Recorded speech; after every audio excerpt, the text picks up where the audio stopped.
मरेशपुरी क्यों ना रखा? मैं खूबसूरत बहुत हाँ जी। मैं नहीं मानता।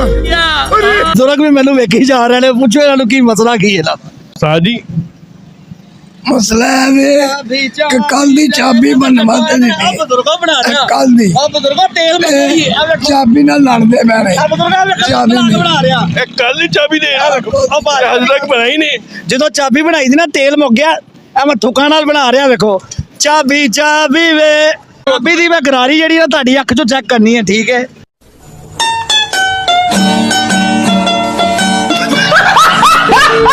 चाबी चाबी रे कहाँ से आते हैं ये?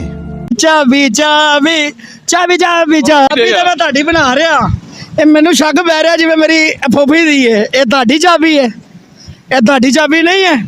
ਉਹਨਾਂ ਦੀ ਕੁੜੀ ये ताड़ी है। सब क्या देखना पड़ रहा है? 3 घंटे तो इन्हें खोलना अच्छा है। पिया।